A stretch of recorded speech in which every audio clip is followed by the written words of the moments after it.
Welcome,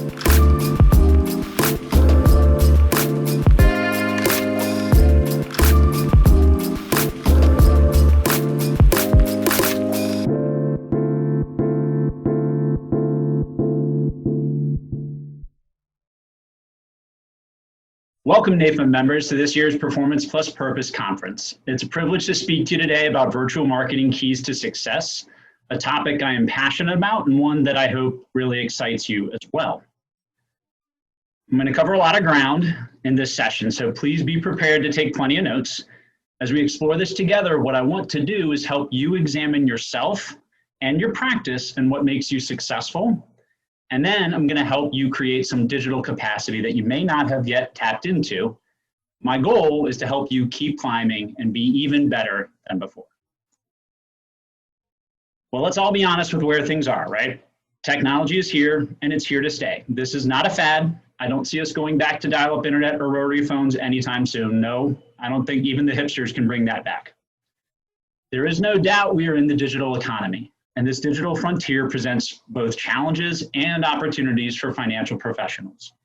Many of us have enjoyed tremendous success working face-to-face with clients and building a referral network that contributes greatly to our growth. But the opportunity that lies before us now is to take that success that we've had building in-person relationships and translate that into a virtual environment. Not only is more than half the world's population under the age of 30, but Facebook now has more users than the entire population of China. Yes, that's more than 1 billion, making it the largest population on Earth. 53% of millennials say they would rather lose their sense of smell than lose their technology. That should tell you something. With it easy to establish online banking, do your own trading, click here to save 15% or more on your car insurance, today's consumer really does have a myriad of ways they can accomplish their financial goals. So it's no longer Merrill Lynch versus Charles Schwab or State Farm versus Allstate. Now it's, should I get some help or should I just do this myself? Whether we like it or not, consumers of all kinds can now accomplish a significant amount of their financial goals online and without the help of an advisor or an insurance professional. Sadly, most of us are not a Google search away from our next client opportunity. From robo-advisors to direct-to-consumer insurance, and an increasing number of financial bloggers and content producers, cyberspace can make navigating your finances seem easy, but with so much information right at our fingertips and so many pseudo-experts offering help and advice, in reality, many consumers actually experience frustration and stress due to information overload. It's hard to know how to make sense of it all, so consumers need you. The question is, will they be able to find you? While Amazon makes it so much easier, most consumers don't rave about Amazon because of their customer service. What sells most in today's economy? What are people looking for online? Well, as a good speaker friend of mine, Dennis Mosley Williams, emphasizes, we are in the experience economy. Experience is about hyper-personalization and customization, maintaining an audience-focused mentality, and meeting people where they are to connect with them on a deeper and more meaningful level. That's right. Can you give them what they want, when they want it, and how they want it? The most successful companies in today's economy are building themselves around one single focus, creating an exceptional customer experience, one that goes beyond just products and solutions, but connects to how people think and feel. How clients and prospects experience the totality of our practices matters more than ever. From onboarding to execution to ongoing service and advice, offering a superior experience is not just the best way to stay in business, it's also the best way to grow your business, since the best way to get referrals is to be referable. Now is the time to get really excited, because the virtual economy allows us to foster experiences before we even meet somebody. In fact, how we go about developing digital relationships will be the key to our success. If we know how to cast the right digital net, I bet we'll be shocked at how many new opportunities we can attract just by allowing consumers to try us before they buy from us. If you're like me and the opportunity to drive significant leads and growth gets you excited, then there's one key word I need you to embrace and become a master of in order to take your digital marketing to the next level. And that word is influence. Today, 93% of buying decisions are influenced by social and digital media. So how can you go from a passive online observer to an active digital influencer? As Captain Obvious once told me, your brand determines your influence. So I want to guide us down a paradigm shift moment, to coin a Lilly phrase. How can we elevate our thinking away from sales, marketing, body counts, insurance, and assets under management, and move it towards brand development and engagement? You see, brand thinking is big picture thinking. It doesn't just encompass what we do functionally as a professional, such as managing assets or delivering insurance. It connects with how our clients and prospects feel about us, what meaning we add to their lives, and how their world becomes better because they have us in it. The critical truth we all need to embrace is this: people are not buying our stuff, they're not buying our expertise, they're buying us. And branding is all about brand you. So how your brand is and what market you're in matters. Your brand is not a corporate name. It's not your stuff. It's not your process. We already mentioned your brand is you. So what are the various puzzle pieces that make up a successful brand? Well, probably a lot more than you've ever thought of before. But let's dig into each one of these to see how we can frame this properly. So what do you think of when you see this logo? I imagine it's more than just a princess. Disney's successful because they have mastered the art of experience. That's why over 75% of people that go to Disney World return not just once, but 2 times or more. However, there's a secret you may not be aware of. That's right, Disney invented something quite remarkable. It's called the money tree. All you need to do is go and shake the money tree wherever the Disney logo is, and guess what? Money falls right out of your pocket. Whether you have your own logo or work with a corporate logo, the logo has a potential to tell a powerful story. So for our firm, we thought long and hard about the story that we wanted when we developed our logo. And very quickly, we went all in on deciding that we wanted to have a mascot. I mean, why not, right? Since most financial firms don't. Having a mascot certainly could make us stand out. And it didn't hurt that the bulldog is actually the #1 mascot in America. But we selected a bulldog because it actually helped us tell some of our story. For instance, we have a family connection to bulldogs, and we identified with many qualities of a bulldog that we felt we embodied in our practice, such as being fun, loyal, dependable, and being a best in breed. And plus, it does spark a lot of conversations. You know what? You might recognize this bio. In fact, unfortunately, I've seen it far too many times online. It goes a little something like this. I'm great. I've been great for a long time. I grew up great. I went to a great school, launched a great professional career, and here's a list of great things I've accomplished. At my firm, we offer the following great products and services.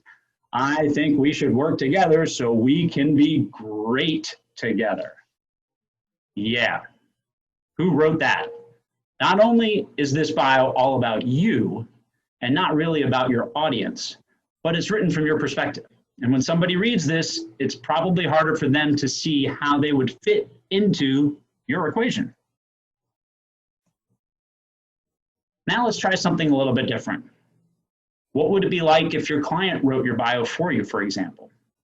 How can you shift your bio to make it about your audience? What story can you tell that helps your audience see themselves as a part of that experience? What key things do you want somebody to identify with when they see all that they need to see about you? And what kind of website supports your practice? If someone lands on it, what do you want them to experience? You'll see our website certainly doesn't look like the typical financial website, and it invites our audience to click or scroll to see what we're all about. Plus, again, who doesn't like a bulldog smiling at you when you arrive? What do you look like as a professional online? Left or right? Is your profile picture really just a better version of your driver's license? Or did you know that a good picture actually can tell a great story to your audience? For example, I'm not looking directly at someone, but I'm staring confidently into the distance. Kind of makes you wonder what I might be looking at. Since human beings are significant visual learners, colors have a powerful effect on us. Ever wonder what psychological message your colors can give off? And by the way, is it the one that you want? Now, some of us don't get to control our colors. If you happen to work for a larger firm like a Mass Mutual or a State Farm, for example, how can you effectively weave those corporate colors into your own personal brand identity? These are the types of things that we often overlook, but they can be extremely powerful when we know how to use them correctly.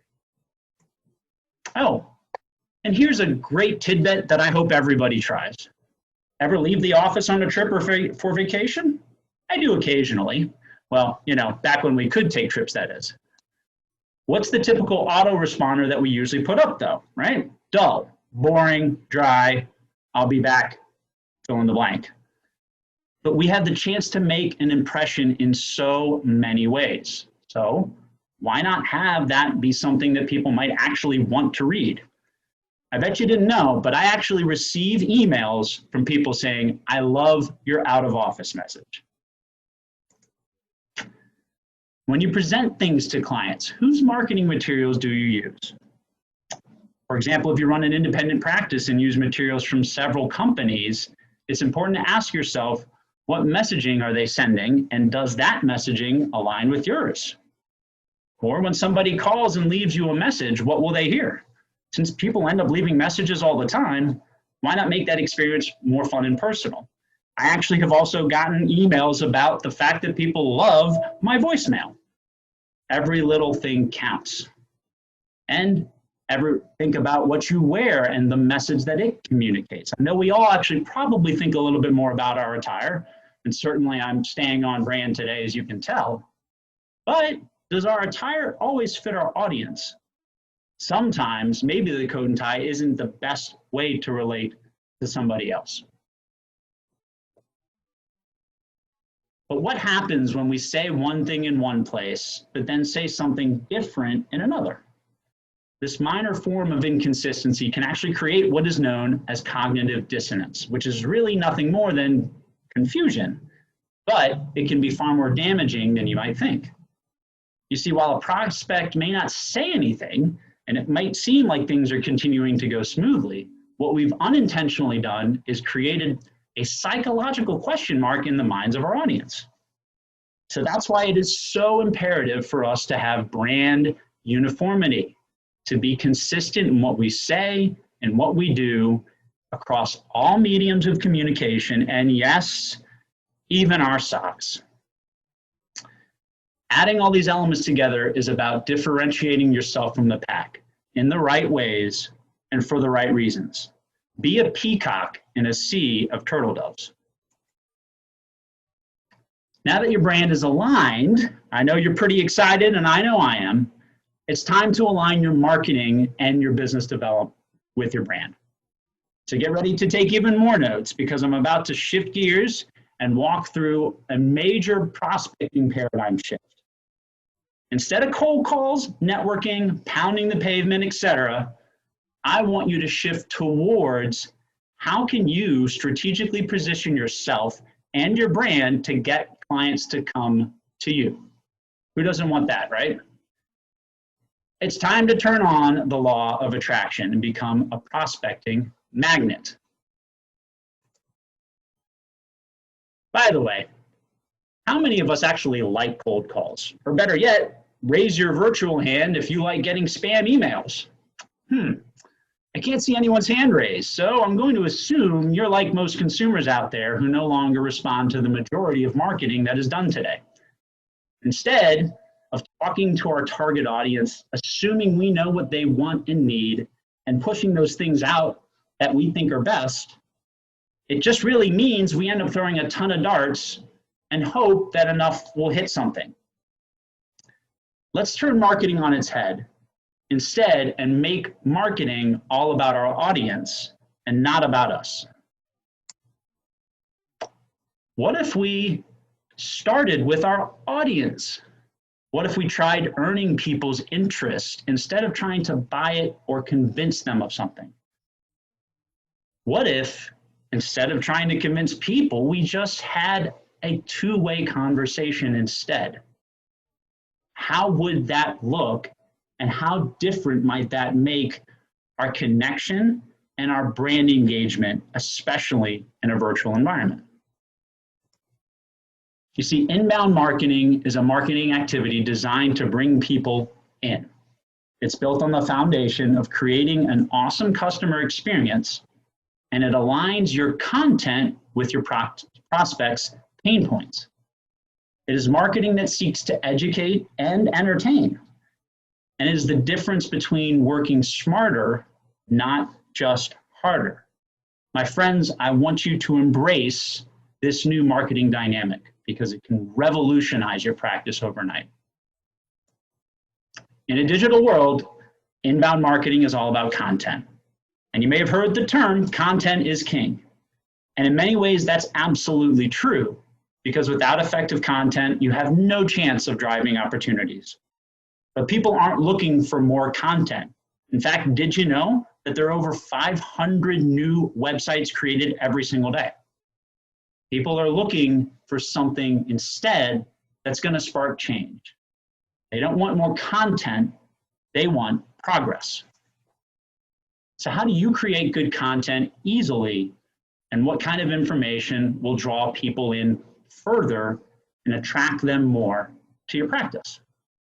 Well, to be a great content developer, we need to get to know our audience by their virtual actions and behaviors. What do they actually do online? Let's not make assumptions based on just their LinkedIn or Facebook profiles alone and what we think they might want. What search engines do they use most often? While most of us know that Google is the #1 search engine in the world, we may not realize that YouTube is actually #2. And this is because there seems to be a DIY video for just about anything. And since we learn visually better than we do through auditory means or reading alone, video marketing is also extremely powerful. What questions are your audience searching for answers to? And how are they online consumers of your stuff? I hope some of you will remember the advertising campaign Facebook recently did, Found by the Basset Hound. If you didn't see it, the video begins with a Basset Hound owner out with his dog at the dog park looking around, and the video says, "You're lost in a vast desert completely devoid of Basset Hounds." But then a group pops up on his Facebook feed, and in the next scene you see his Basset Hound bounding joyfully onto a beach filled with other Basset Hounds. And the video ends with the tagline, "Let's find more that brings us together." This was a part of a video series all designed highlighting Facebook groups. And why do I even bring this up? Because Facebook understands how important it is to build meaningful connections, even in a vast digital space. Yes, there is an app for just about everything, but now there's also a group for everyone. We all remember the line, people buy from people that they know, like, and trust. And people like people who are like them. That's why it's essential for us to use the buyer persona data for our advantage. We need to drill down as much as humanly possible in our online medium so that we can target our audience and be as strategic as possible. The new digital you must meet your audience where your buyer persona tells you to be. So, are you on the right platforms? Are you in the right groups? Do you ask the right questions? It's also important to understand the power of two-way communication, because in the digital marketplace, you can not only master proactive marketing to connect your brand to your target audience, but you can also draw in prospects like never before by producing engaging content that sparks thought-provoking conversations. So find the practical places and spaces where you need to be in order to not just survive, but thrive. The best content all has an offer to it. It helps your audience move the needle and take that one step they're trying to take. For example, want to learn more? Download the free white paper right here. Can you have a website or social media presence that is short, simple, and leaves your audience wanting more? Now more than ever before, we have massive capacity to broadcast our message across a variety of channels and to demonstrate our credibility in a myriad of ways that will draw people in like never before. But it's critical we meet them with content that causes action. Good content has the following common characteristics. It's ultra specific. You don't try to solve every problem because trying to solve just one is really what they need. It provides immediate gratification. They can go and grab a quick bite and jet. It's easy to consume. Click here, listen here, make it easy to experience. It has a high perceived value, which means it needs to be significantly relevant and it needs to demonstrate your expertise. And it shifts the relationship. Should leave your audience wanting more, and therefore they need to reach out to you because now they realize that while you help them with one small issue, the concern is much bigger. Hey, great news. 90% of millennials and Gen Zers will share their brand preferences online. But before I get to that news, a word of caution. I recommend that you don't just connect with anyone who asks, but you need to place a high value on forming meaningful relationships. You need to have a strategy for growing your network. If you have too many connections that don't represent your target audience, you can start to lose the power of socialnomics. Socialnomics, as Eric Qualman describes it, is one where your digital connections that are kindred spirits will actually interact with you and support you and eventually even refer people to you. You need to recognize the marketing goal that is right in front of us all. Word of mouth has now become world of mouth. And who has two thumbs and likes that? What used to take months of pounding the pavement, cocktail conversations at networking events, and refining good referral language and making sure we're on point at every client meeting can now be accelerated by building an army of virtual brand ambassadors. So not only can you find leads and opportunities online, but you can leverage the digital space to equip others to tell your story for you. So, digital brand success is measured a little bit differently. And the key word that I need you to pay attention to is audience engagement. You'll know you're doing something right when you see your audience is responding to your content and eventually to you. If, however, you don't see a high amount of views or likes, this should be an indication that your content is not connecting well with your audience. Take time to celebrate with others online, whether it's a birthday or milestone. I know we all get those announcements and it's great, but celebration brings people together. And it's also an opportunity to do something new. Ask your clients about any major accomplishments that they've had, and then ask them, hey, would you mind if I posted something on LinkedIn highlighting this accomplishment? Are you comfortable having an all virtual client appointment? Hopefully, in this pandemic environment, most of us are. How about even offering a no obligation virtual consultation? But here's another opportunity I want you to think about. What about hosting a roundtable conversation where you bring in some centers of influence and ask them to invite their networks, and you simply act as the moderator to facilitate a good conversation around an important topic? How powerful do you think that could be? Engagement leads to action and should ultimately lead to client conversions, which, as we all know, is the ultimate prize. Finally, if you're excited to create the new digital you, and you really need to and want to become an inbound marketing maven, then here are the 4 practical steps I want you to take. First, you need to start by seeing where you currently are. Yes, it's time to Google yourself, folks. Audit your virtual presence to see what other people already see. And this is the best way to see what you do like and also find things that you may not. Next, be sure you build the right digital buyer persona, because this step should tell you exactly where you need to go in the virtual space and what you need to do to generate the right content. Third, it's important that you create a year-long digital marketing plan, not just a year-long sales plan. And obviously, those two need to be coordinated as part of your larger business and your overall sales marketing goals.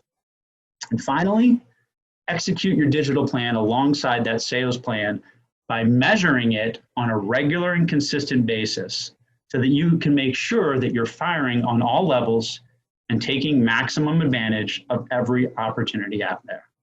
My friends, if you build it right, I promise they will come. I want to thank you for joining me today for this presentation. I hope it inspired you, gave you a few nuggets, and I can't wait to see you tackle this and become the next inbound marketing maven for yourself.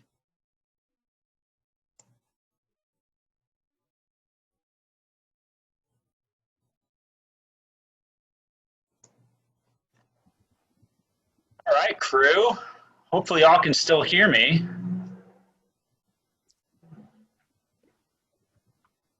Go ahead and stick with me, because we're going to get into what I hope will be a very engaging conversation with all of you. So don't go anywhere, because we got some time. I've been trying to make sure I put in some points and comments in the chat function, and hopefully you were able to see a lot of those along the way. But now really the rest of this time's all about you.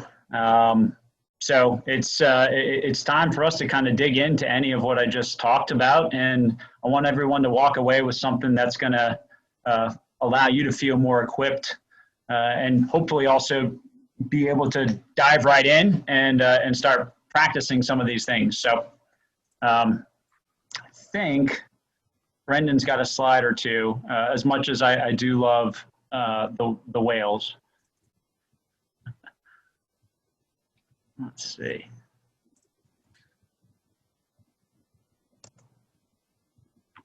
All right.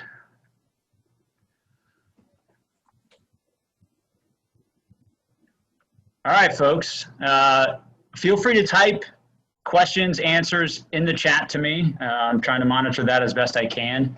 It might be easy to do that, or if we want to be brave enough to ask a question live, we can try that as well. But just to get us started, I want everyone to think about your current value proposition, and most strategically and most notably, what do you think it looks like for someone to find you in the virtual space?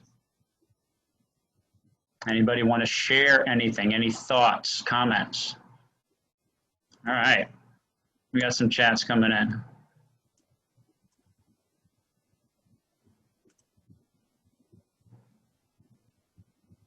Share my out of office. Michelle, yeah, send me an email. Happy to do it. Come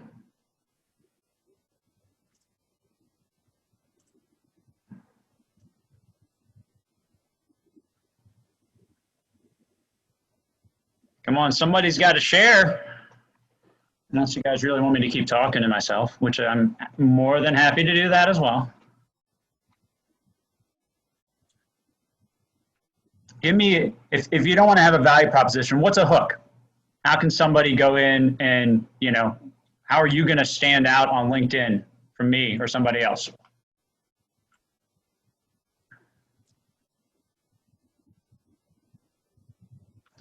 Yeah, Ryan, I like that. That's usually one of my favorites.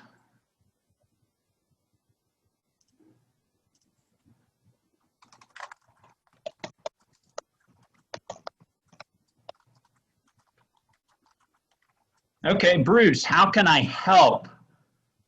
Good question. If you're willing to share, what kind of responses do you get?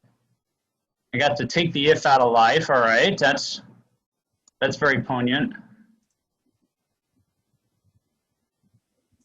Yeah, JDR is the bow tie king, which is awesome, right? All of us, I think, hopefully need to get more comfortable and confident with, you know, whatever our personalization element can be our kind of our signature thing, right? So for those of you that have been around or at least seen me at a few NAIFA events, I am both a sock aficionado and I pull a couple of outfits out here and there. But, you know, whatever your pizzazz component is, certainly in person is good, but digitally, all right. All of your insurance, financial planning, tax, real estate needs, we are your one source. Okay, Jennifer. I like Rodney's. I put puzzle solving tips when it comes to planning. Okay. Here's the question as it relates to our target audience. If anybody's willing to tell us, have you ever asked a handful of your clients what they would want to say or what they would put if they were to write this for you in the digital space?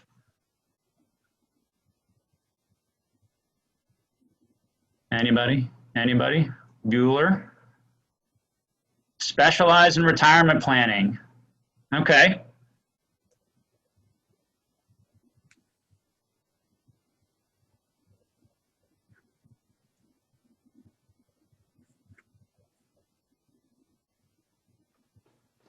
All right. Now we're getting some conversation. Coach. Lots of coaches. Would creating a blog help? Yeah, we'll certainly get to some of that in a second. So I guess my point here on the value prop and on the distinguishers, this is a great opportunity now for all of you to be asking your own clients this, right?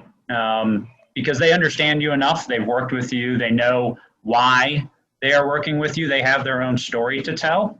It's a great way to engage perhaps your biggest champions and people that by pulling them in, having these types of conversations can not only help you better answer this, but then you might be able to turn that around and allow them to tell your story online as well. So it's a win-win. But I think the real key is, you know, we've put a lot of things out, you know, specialist, coach, whether or not that's good, bad, or otherwise, my question still is always going to be the same. Is that what your audience would think? And is that what they want? Is that what they're looking for? All right, let's see. Here's another tough question. Do we have a digital presence of social connections and folks that, whether they're clients, whether they're strategic partners, whether they're just good relationships, what does your kind of cheerleading section look like in the virtual space?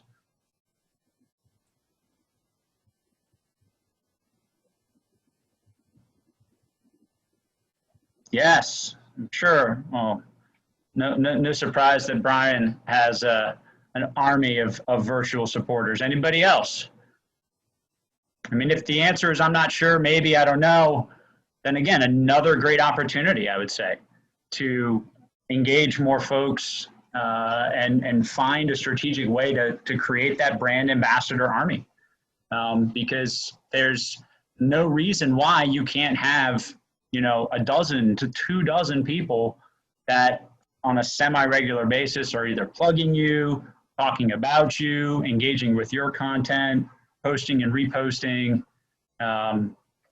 whatever your social media network looks like, whatever platforms you're on, the more that you can have people promoting you, talking about you, even sometimes maybe just talking with you and engaging with your content.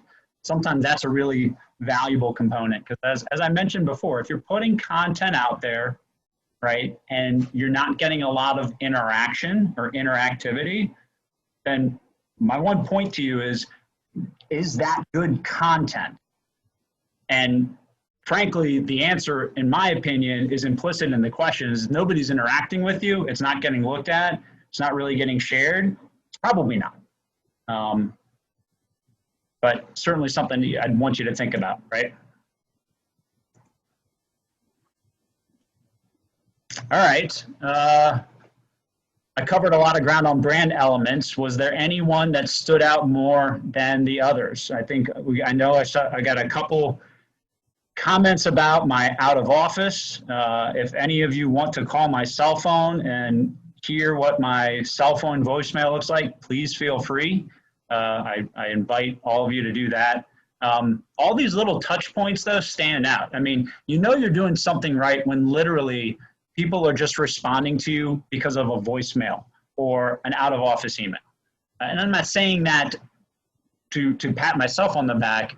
I'm saying it because we are that thoughtful about everything big and little, and hopefully all of us can become more dialed into that and realize that, you know, we can be a lot more personal, a lot more fun, a lot more engaging.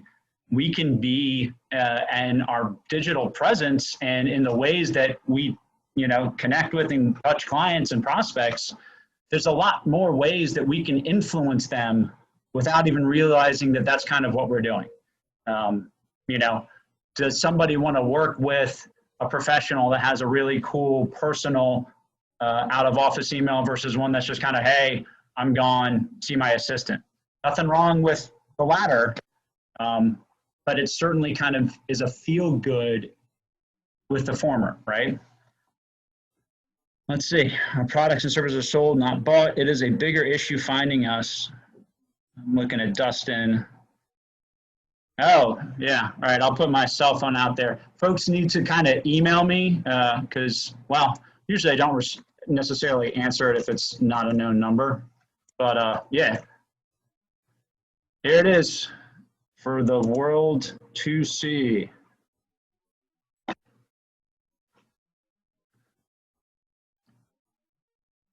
Yeah, and I mean, geez, Tony participating in this. I mean, talk about somebody that's developed a you know, U.S. international brand. I salute you, and again, you've done such great work, and I hope all of us really have found meaningful ways to embrace this virtual environment. I hope, you know, we're seeing success in places that we haven't. You also got to recognize, right, what is happening to the collective, you know, social conscious as well as the consuming public, right? We're all going through something that's driving, at least highlights the need to have some element of digital capacity that, you know, we probably all think everybody's got this, but the reality is, as it was shown and continues to be reinforced, that's not always the case. And that, you know, people are still figuring this digital environment out. It also has highlighted a lot of personal financial pains, and there's a lot of conversations that I think can be had. So hopefully you are participating in that in a meaningful way right now. All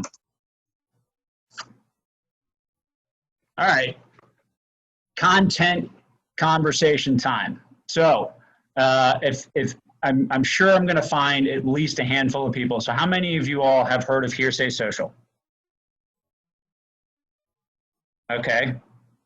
Since you know, it's not a room when everybody's in a chair, and I can you know, see hands raised. There we go. We got some yeses, and Brian, I'll answer that biggest mistake in branding in a little bit. But okay, so if just so the first point that I want to make, all of us hopefully paying attention to this chat, see how many people say yes. So the first point I need to make is a lot of people use the same content development platform. So what does that tell you? that tells you one thing, depending on how you're using it, is that some of the stuff that you might be posting might be identical to what Michelle and Wes and John and Chris and Maral, right? So it's not that Hearsay Social is bad. I want to be real clear here. It's a great resource and a tool, especially since we all have to make sure that whatever we put out there, compliance gives the wonderful 2 thumbs up to it. But the key is to be more thoughtful than you might think you need to be when it comes to the content, right?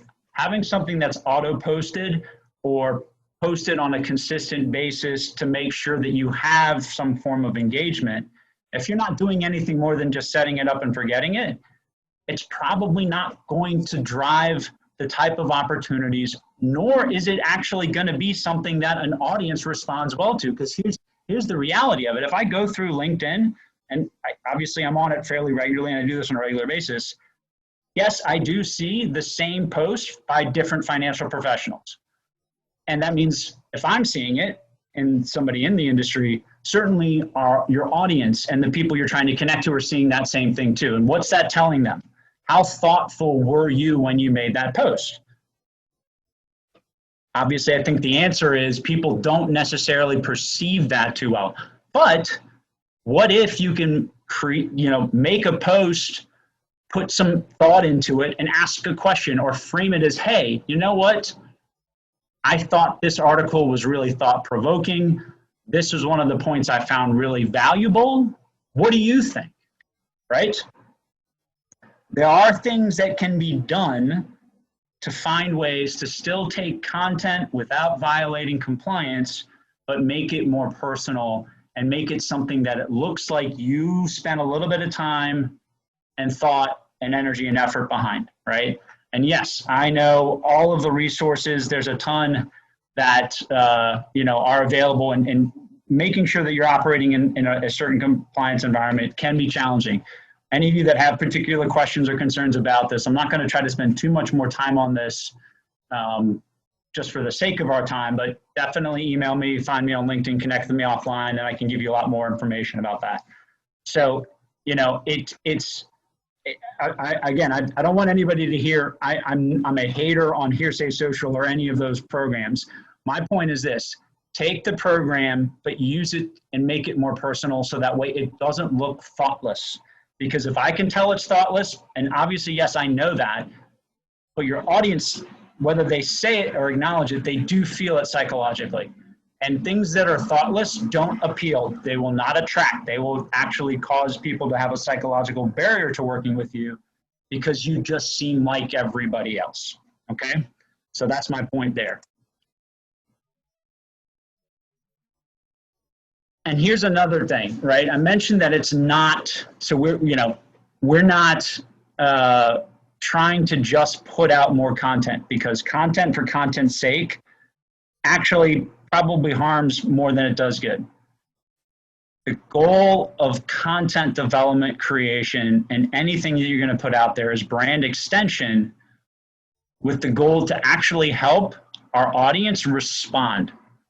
Either respond to the content itself, respond to the question or the concern or the pain point or whatever it is, and ultimately, hopefully, respond to us as professionals and to our practice.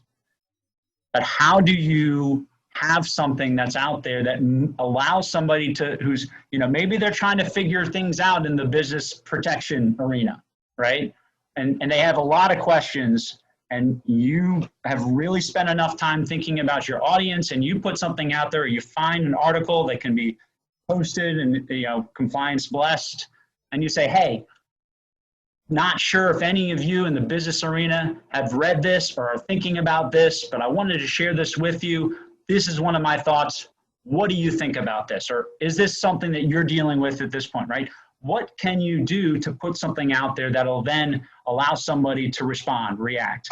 Or, can you grab a white paper that either you produce yourself, if you're able to do that, if you're in the independent space like we are, you can produce your own content and go through the compliance approval process. Or, can you take some of that content and material and have that be something that people can find, hey, click here, download this.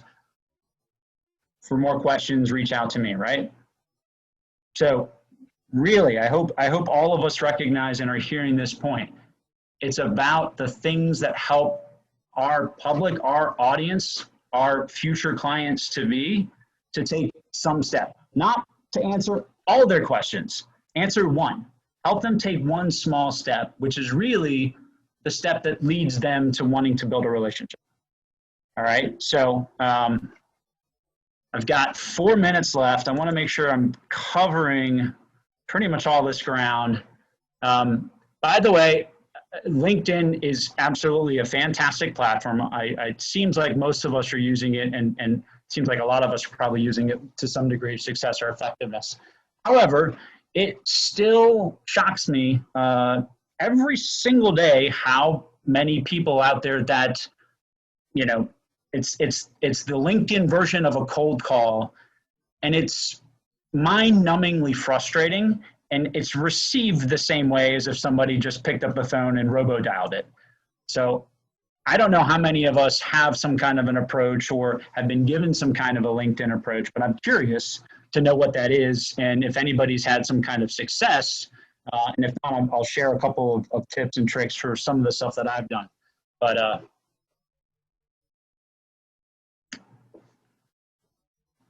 that's the pause for the, yeah, there you go, Dan. It drives me crazy too. I've actually had to be thoughtful about how I respond, because even how I respond represents my brand. So I always want to say no in the right way.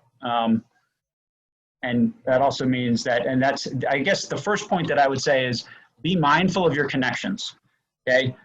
Sometimes it might seem like, or think, it might seem like having a broad number of connections is really, helpful or a good thing, because it just means you have a higher capacity to reach folks.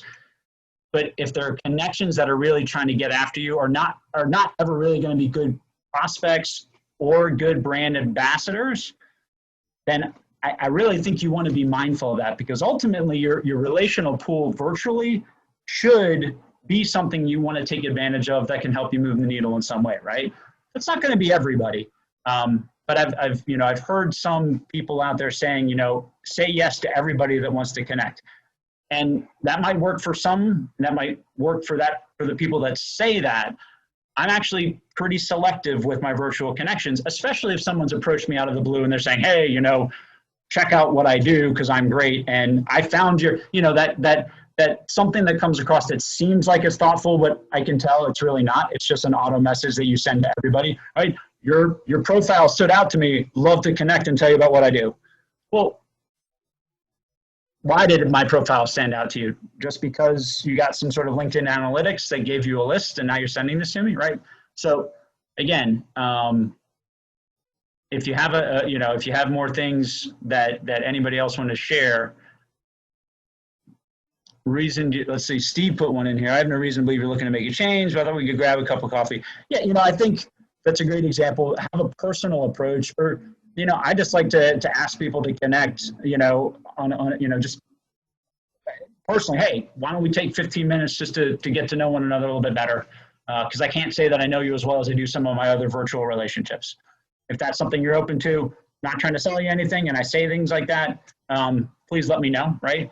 It's part of the way just to build out that appointment pipeline, right? And to start to get a better understanding of connections that, again, I'm not as familiar with, because I have over 2,000 of them. And no, I don't know 2,000 people that personally. So, yeah, I know Tony does a great job. So let's see.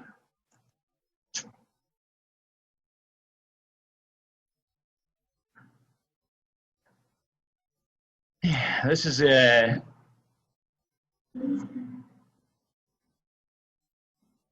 All right, folks, that's it. Please send me an email. Find me on LinkedIn.